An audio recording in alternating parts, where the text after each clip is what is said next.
Good morning बच्चों। आज 12वीं के अर्थशास्त्र में हम देखेंगे व्यापारिक बैंक एवं साख सृजन। व्यापारिक बैंक एवं साख का सृजन, साख किस प्रकार से सृजित किया जाता है। तो व्यापारिक बैंकों का प्रादुर्भाव पहले 1148 जिनेवा से स्टार्ट हुआ था और बैंक धीरे धीरे उसका नाम आगे आता गया। बैंक जो है पहले के जमाने में जब शुरुआत हुआ तो कहा जाता था कि इसका जो है इटालियन भाषा के बैंकों से लिया गया है। और पहले जब मुद्रा का लेन देन या मुद्रा का हिसाब करते थे, मुद्रा का प्रादुर्भाव जब हुआ था, मुद्रा का व्यापारी लोग जब हिसाब रखते थे तो एक बेंच में बैठकर करते थे और जब कभी व्यापारियों का व्यापार बंद होता था किसी कारण से तो उस बेंच को तोड़ दिया जाता था। तो बेंच के ये से वो बैंक का नाम पड़ा। और हम देखते हैं कि व्यापारिक बैंक का अर्थ, व्यापारिक बैंक का अर्थ है कि ऐसा बैंक जो लोगों को व्यापार के लिए ऋण का लेन देन करते हैं, ऋण देते हैं और रुपए जमा करते हैं। तो ये व्यापारियों के लिए होता है क्योंकि व्यापारियों को सुविधा हो और वो अपने कार्य को आगे बढ़ा सके। तो उनको ऋण देना, बैंकों का संग्रहण करना और पैसा जमा करना, ये व्यापारिक बैंक का कार्य होता है। अब देखते हैं व्यापारिक बैंकों के कार्य क्या क्या है। जमा अथवा निक्षेप प्राप्त करना। व्यापारिक बैंक का पहला कार्य है जमा अथवा निक्षेप प्राप्त करना, जमा करना और उसका बंटवारा करना। प्रथम कार्य जनता की बचतों को जमा करके रूप में प्राप्त करना। इसके लिए बैंकों द्वारा निम्न खाते खोले जाते हैं। तो पहले जमा करते हैं और खाता खोलते हैं। तो बचत खाता, बचत खाता ये है कि लोगों बैंक में ऐसे खातों की व्यवस्था विशेष रूप से उन व्यक्तियों के लिए है जिनकी बचतें थोड़ी होती है, थोड़ी थोड़ी मात्रा में होती है, उन्हें अपनी जमाओं की बार बार आवश्यकता नहीं होती है और थोड़ी थोड़ी कीमत को वो पैसे को जमा करता है। इस प्रकार के खातों के अंतर्गत खाताधारी रकम तो चाहे जितनी बार भी जमा कर दे परंतु वो 6 माह में केवल 30 बार उस रुपए को निकाल सकता है। बचत खाता में बार बार जमा कर सकता है पैसा परंतु निकालने के लिए 6 महीने में सिर्फ वो 30 बार ही निकाल सकता है। ये बचत खाता। दूसरा दिया है चालू खाता। चालू खाता क्या है? चालू खाता में है इस खाते के अंतर्गत जमा करता एक दिन में चाहे जितनी बार रुपया निकाल सकता है। चालू खाते में बैंक द्वारा कोई ब्याज नहीं दिया जाता क्योंकि बैंक को ऐसे खाते में जमा संपूर्ण राशि का भुगतान करने के लिए सदैव तैयार रहना पड़ता है क्योंकि जितना हम जमा किए रहते हैं उसको देने के लिए उसको तैयार रहना पड़ता है। इसके लिए उसको जमा ब्याज नहीं देते क्योंकि हम कितने बार भी उस पैसे को निकाल सकते हैं। ये चालू खाता है, चलते रहता है, इसमें ब्याज बिल्कुल नहीं देता बैंक क्योंकि हम जमा करके रखे हैं वो पैसा हमारे कभी भी हम उसको जरूरत पड़ने पर निकाल सकते हैं, एक बार में कई बार और बार बार उसको निकाल सकते हैं, इसीलिए इसमें ब्याज नहीं दिया जाता। निश्चित अवधि खाता। इस खाते में बैंक द्वारा निश्चित अवधि के लिए धन स्वीकार किया जाता है जिसकी वर्तमान में न्यूनतम अवधि 46 दिन है। इस खाते में ब्याज की दर अन्य खातों की अपेक्षा अधिक होती है क्योंकि निश्चित दिन के लिए, निश्चित महीने के लिए, निश्चित साल के लिए इसमें जमा किया जाता है तो उसी के अनुसार उसमें ब्याज तय होता है।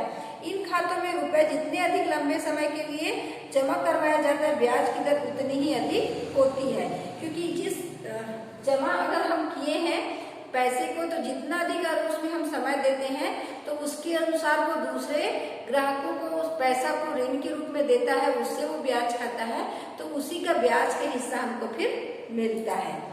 अनिश्चित कालीन जमा खाता। इस प्रकार के खाते के अंतर्गत रुपए को अनिश्चित काल के लिए जमा कर दिया जाता है तथा विशेष परिस्थितियों को छोड़कर जमाकर्ताओं को रुपए निकालने की अनुमति नहीं दी जाती है। जमाकर्ता केवल ब्याज की राशि को ही निकाल सकता है। अनिश्चित कालीन के लिए जमा किया जाता है। अनिश्चित कालीन में क्या करते हैं कि जब वो जमा उसका कोई निश्चित समय नहीं रहता और इसको जमा करने विशेष अगर परिस्थिति है, फॉर्म भराते हैं, अगर लगता है कि हाँ हम दे सकते हैं तब उसका पैसा निकलता है, नहीं तो फिक्स कर दिया जाता है कि आप उसमें से नहीं निकाल सकते। केवल उसमें का ब्याज बस आप उससे निकाल सकते हैं। गृह बचत खाता, इस योजना के अंतर्गत बैंक द्वारा खाताधारी के घर पर एक गुल्लक रख दी जाती है। जमाकर्ता अथवा उसके परिवार के सदस्य इस गुल्लक के में अपनी छोटी छोटी बचतों को डालते रहते हैं अथवा निश्चित अवधि के पश्चात उस गुल्लक का संपूर्ण राशि को खाताधारी के खाते में जमा की जाती है और उस गुल्लक के जो चाबी है वो लॉक रहता है, वो जो है बैंक वाले के पास रहता है, क्योंकि रोज जमा नहीं कर सकते और कोई रोज का जो क्या करते हैं कि रोज जो कमाने खाने वाले रहते हैं या व्यापारी होते हैं, रोज पैसा आता है उनके घर में, तो वो रोज जमा नहीं करके वो गुल्लक रख देते हैं उसके घर में, वो रोज अपना पैसा उसमें डालते रहते हैं और बैंक वाले आते हैं उसको ले जाके गिन के उसके खाते में डाल देते हैं और चाबी बैंक वाले के पास रहता है। गृह बचत है। अब देखते हैं ऋण प्रदान करना।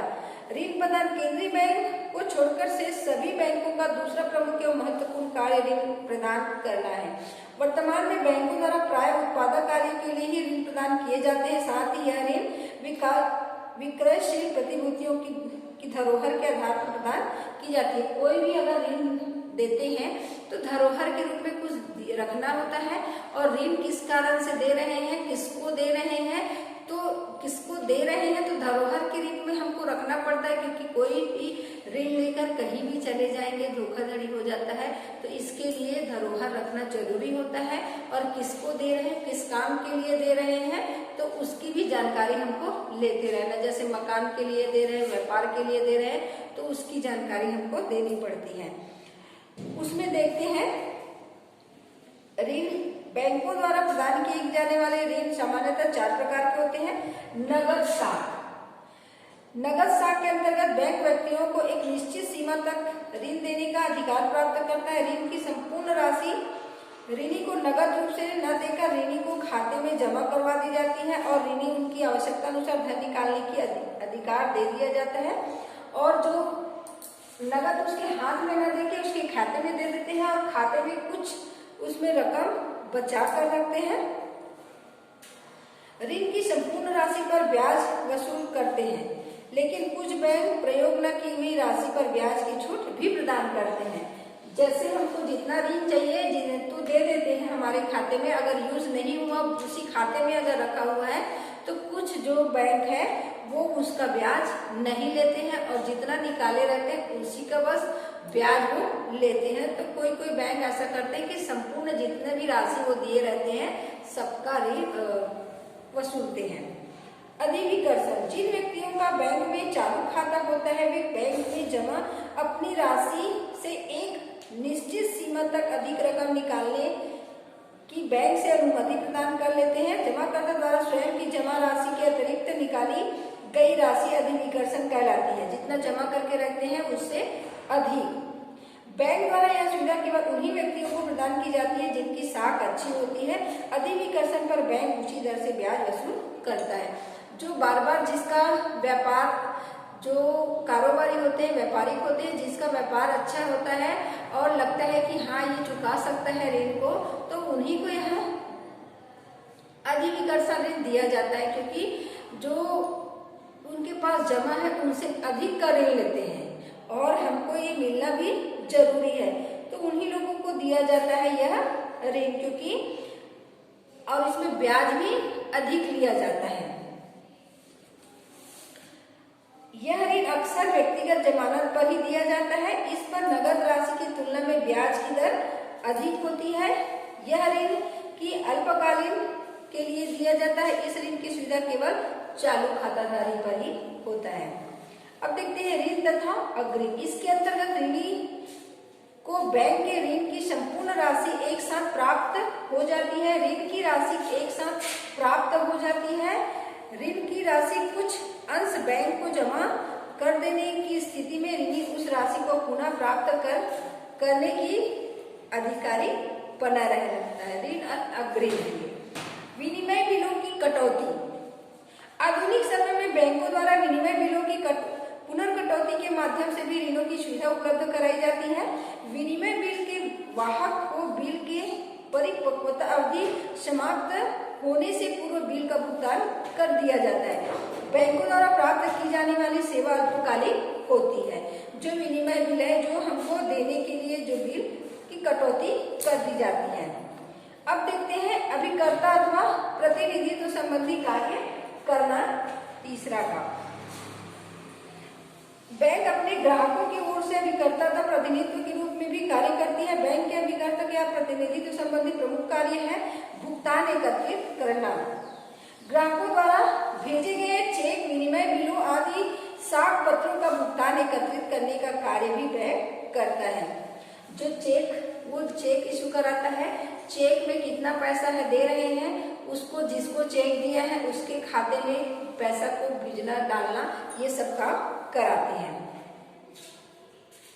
दूसरा है विनिमय बिल स्वीकार करना। बैंक अपने ग्राहकों द्वारा लिए गए चेकों की भुगतान करते हैं। वे कभी कभी ग्राहकों के विनिमय बिलों को स्वीकार करते हैं जिनका भुगतान एक निश्चित तिथि पर कर दिया जाता है। जो भी चेक दिया जाता है, जिसको दिया जाता है उसको समय पर भुगतान करना बैंक का काम होता है, क्योंकि बैंक द्वारा ही चेक दिया जाता है। तो चेक, तो पैसे का आदान प्रदान, चेक बनाए हैं तो किसको वापस करना है, ये सब कार्य किसका होता है, बैंक का होता है। ग्राहकों की ओर से भुगतान, ग्राहकों के आदेश के अनुरूप बैंक अपने बीमे के प्रीमियम, ब्याज, कर, चंदे, ऋण के किस्त आदि का भुगतान भी करते हैं। जो प्रीमियम है, जो हम बीमा करवाते हैं, या ब्याज का, चंदे का, कर का, जो भी है हम ऑनलाइन करवाना चाहते हैं, वो सब कार्य कौन देखता है, बैंक देखता है। अपने ग्राहकों को सुविधा देना, ये सब काम बैंकों का होता है। धन की वसूली, अपने ग्राहकों की ओर से बैंक लाभांश, ब्याज, किराया, ऋण की किस्त आदि की भी वसूली करता है। जो सब काम ऑनलाइन जो रखते हैं, जिसका काम ऑनलाइन होता है, वो सब काम उसी से कराते हैं, क्योंकि उसका वो जो भी काम करवाते हैं उसका वो पैसा लेता है, ब्याज लेता है। प्रतिभूतियों एवं शेयर का क्रय विक्रय, बैंक अपने ग्राहकों के लिए सरकारी प्रतिभूतियां, कंपनियों के शेयर तथा ऋण पत्र आदि के क्रय विक्रय का भी कार्य करते हैं। तो ये सारा कार्य करने के बदले वो उनसे ब्याज के तौर में रकम लेते हैं ग्राहकों से। धन का हस्तांतरण, बैंक अपने ग्राहकों की सुविधा के लिए एक स्थान से दूसरे स्थान को रकम भेजने की व्यवस्था भी करते हैं, क्योंकि उनका काम ही है धन का हस्तांतरण। धन को एक स्थान से दूसरे स्थान भेजने का भी व्यवस्था करते हैं, क्योंकि ग्राहक उन पर निर्भर करते हैं, उन पर उनको ब्याज देते हैं, पैसा देते हैं। और ऑनलाइन जब काम होता है तो सारा काम बैंक का ही होता है। व्यवस्थापन का कार्य, बैंक अपने ग्राहकों की संपत्ति के प्रबंध, ट्रस्टी अथवा व्यवस्थापक का कार्य भी करते हैं। विदेशी विनिमय की सुविधा, ग्राहकों के लिए बैंक पासपोर्ट तथा यात्री संबंधी विदेशी विनिमय एवं अन्य सुविधाओं के लिए भी पत्र व्यवहार करते हैं। विविध कार्य करना, उपयुक्त कार्यों के अतिरिक्त बैंक और भी कुछ कार्य करते हैं जिन्हें विविध कार्य कहा जाता है। इसके अलावा भी और बहुत सारा कार्य उनका होता है। मूल्यवान वस्तुओं की सुरक्षा, बैंक अपने ग्राहकों की बहुमूल्य वस्तु जैसे जेवर, कानूनी पत्र, दस्तावेज आदि की सुरक्षित रखने के लिए लॉकर अपने पास रखते हैं। और लॉकर की एक चाबी जो उसके ग्राहक होते हैं उनके पास, एक चाबी उनके पास, वो सुरक्षित रहते हैं। और उसका ब्याज वो ग्राहक जो है उनको बैंक को देते रहते हैं, वो सुरक्षित अपना रखे रहते हैं। चोरी के डर से सब अपना कीमती जेवरात और जो कागजात है वो लॉकर में रखवाते हैं। यात्री चेक की सुविधा, बैंक अपने ग्राहकों के लिए यात्री चेक अथवा साख प्रमाण पत्र देते हैं जिन्हें उन्हें यात्रा करने समय नगद मुद्रा साथ नहीं रखनी पड़ती। यात्री चेक की भी व्यवस्था करते हैं। अगर कोई यात्रा कर रहे हैं, देश विदेश में कर रहे हैं, या पानी जहाज में करते हैं, जहां पर कहीं भी यात्रा करते हैं, तो उनको अपने पास नगद रखने की आवश्यकता नहीं है, चेक के द्वारा उनको देते रहते हैं। साख संबंधी सूचना, बैंक अपने ग्राहकों को आर्थिक स्थिति सूचना अन्य व्यापारियों को देते हैं और पूछे जाने पर अन्य व्यापारियों को आर्थिक स्थिति की जांच पड़ताल करके अपने ग्राहकों को सूचित करते हैं। साख संबंधी, कितना साख फैला, कितना ब्याज मिलता है, कितना ऋण मिल सकता है, क्या बैंकों की स्थिति है, कितने ब्याज में कितना ऋण मिल सकता है, इन सब चीजों की जानकारी व्यापारियों को देते रहते हैं। आंकड़े एकत्रित कर प्रकाशित करना, कुछ बड़े बड़े देशों में व्यापार तथा उद्योग संबंधी आंकड़े एकत्र करते हैं तथा उन्हें प्रकाशित करते हैं। आंकड़े एकत्रित करके कि कैसे हमारे देश की बैंकों की स्थिति है, किस प्रकार ऋण दिया जाता है, कितना ब्याज चल रहा है, इसका आंकड़ा तैयार करते हैं और इसको प्रकाशित करते हैं ताकि सब इसको जाने समझे और इसका लाभ उठाएं। अभी गोपन संबंधी कार्य, बैंक कंपनियों के शेयर्स तथा ऋण पत्रों के अभी गोपन का कार्य करते हैं। इसकी कंपनियों में पूंजी प्राप्त करने की सुविधा होती है। इस कार्य के लिए बैंक इन कंपनियों से अपना हकदार कमीशन वसूल करते हैं। जो शेयर होते हैं ऋण पत्रों के, जो अभी गोपन का कार्य भी बैंक करते हैं और इसके बदले वो जो कमीशन है उसको वसूल करते हैं बैंक, क्योंकि कमीशन तो मिलेगा ही, क्योंकि शेयर मार्केट है, शेयर मार्केट का भी काम वो करते हैं, देख रहे हैं। तो सरकारी ऋण पत्रों की बिक्री, सरकार द्वारा जारी की गए ऋण पत्रों की बिक्री की व्यवस्था भी बैंकों द्वारा की जाती है। सुरक्षा कोष व चंदे एकत्रित करना, बाढ़ पीड़ित व का कोष, सुरक्षा कोष आदि राष्ट्रीय चंदे भी ऑनलाइन बैंकों द्वारा ही किया जाता है। उपभोक्ता ऋण प्रदान करना, बैंक अपने ग्राहकों को उपभोक्ता संबंधी महंगी वस्तुएं जैसे मोटर कार, स्कूटर, रेफ्रिजरेटर आदि बड़े बड़े जब सामान है उसको भी बैंक द्वारा किस्त में खरीदने के लिए दिया जाता है। बैंक से लोन दिया जाता है, बैंक में बांध दिया जाता है, पेमेंट से फिर वो डायरेक्ट करता है। उपभोक्ता ऋण है, जो भी वस्तु खरीद रहे हैं बैंक से ऋण कर देते हैं और बैंक उसका पेमेंट कर देते हैं, बाद में बैंक को आप किस्त के अनुसार देते रहते हैं। ग्राहकों की सलाह देना, बैंक एक विशेषज्ञ के रूप में अपने ग्राहकों की उनके धन तथा विनियोग संबंधी मामलों में सलाह भी देते हैं, क्योंकि बहुत सारी जानकारी हमको नहीं होती है। तो जानकारी लेने के लिए अगर बैंक के पास जाए तो बारीकी से वो आपको जानकारी दे देता है, कितना ऋण, कितना क्या क्या योजनाएं चल रही है, सारी चीजों की जानकारी बैंक देता है। बैंकिंग शिक्षा और प्रशिक्षण, बैंकों के विस्तार के कारण बैंकिंग कार्यों में कुशल और प्रशिक्षित लोगों की आवश्यकता की पूर्ति के लिए व्यापारिक बैंक अपने लोगों को प्रशिक्षण भी देते हैं, क्योंकि अब नया नया कार्य हो रहा है। पहले के जमाने में अब के जमाने में बहुत अंतर है। तो बैंक के जो कर्मचारी हैं उसको विशेष प्रशिक्षण की आवश्यकता होती है, जो बैंक के कर्मचारी को दिया जाता है। अब चौथा दिया है आंतरिक एवं विदेशी व्यापार का अर्थ एवं प्रबंध।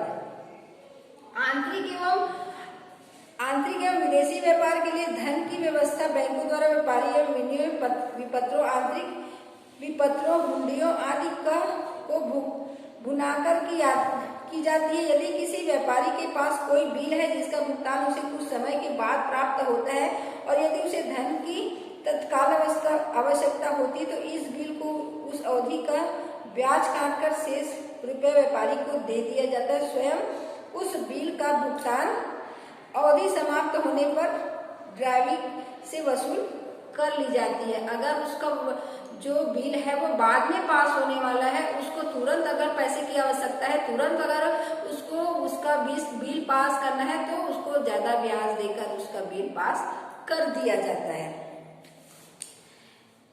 साख का सृजन करना, व्यापारिक बैंकों का एक महत्वपूर्ण कार्य साख का सृजन करना है। अधिकाधिक लाभ कमाने के उद्देश्य से बैंक अपनी अंश पूंजी को और समग्र धन को कुल राशि से अधिक ऋण देते हैं, जो इसलिए संभव होता है क्योंकि बैंक साख ऋण का कार्य भी करती है। क्योंकि ज्यादा अगर उसके पास जमा पैसा है, कोई जमा कर करके रखते हैं, उसका ब्याज तो वो देता ही बैंक, पर उस पूरे जमा पैसे को वो दूसरे जगह व्यापारियों को ब्याज के रूप में देते हैं और ज्यादा से ज्यादा ब्याज कमाने के लिए। व्यापारिक बैंकों के आधुनिक कार्य, अब दिया है वर्तमान समय में व्यापारिक बैंकों के अपने परंपरा कार्यों में अतिरिक्त निम्नांकित कार्य करने के प्रारंभ कर दिए, जो और एक्स्ट्रा काम, जो अभी आधुनिकता को देखते हुए नया नया कार्य शुरू कर दिए हैं, वो है इंटरनेट बैंकिंग। इस सुविधा के अंतर्गत ग्राहकों में अपने कंप्यूटर के द्वारा इंटरनेट के माध्यम से अपने साख खाते चला सकते हैं। और सर्वत्र बैंकिंग अन्य अब व्यापारिक बैंक अपने ग्राहकों को देशव्यापी अपनी किसी भी शाखा से रुपया जमा कराने अथवा निकालने की सुविधा प्रदान कर रहे हैं। जो आप गूगल ऐप ऐसे बोलते हैं, उसमें अलग अलग जो पैसा, अगर एटीएम है तो एटीएम से हम पैसा निकाल रहे हैं, परंतु जो अभी नया नया सुविधा जो आई है वो इंटरनेट के द्वारा ही हो पा रहा है। एटीएम सुविधा, अब व्यापारिक बैंक अपने ग्राहकों के लिए विभिन्न स्थानों पर एटीएम मशीन उपलब्ध करा रहे हैं। खाताधारी इन मशीनों पर उपयोग किसी भी समय में अथवा स्थान पर कर सकते हैं। साख पत्र, व्यापारिक बैंक अपने ग्राहकों के लिए साख पत्र जारी करने लग गए हैं। साख पत्रों के धारक इसका प्रयोग बाजार में खरीदारी हेतु कर सकता है। अब उन्हें बाजार में वस्तुओं खरीदते समय नगद भुगतान करने की आवश्यकता नहीं पड़ती। बैंक अपने ग्राहकों की ओर से दुकानदारों को शीघ्र भुगतान कर देते हैं, लेकिन उन्हें यह राशि अपने ग्राहकों के 45 दिन की अवधि से प्राप्त होते हैं। ये एक साख पत्र होता है जो हम क्रेडिट कार्ड से, एटीएम से जो हम भुगतान करते हैं उनका है। और अब तो नया नया और सुविधा आ गया है कि मोबाइल से भी हम ये काम कर सकते हैं।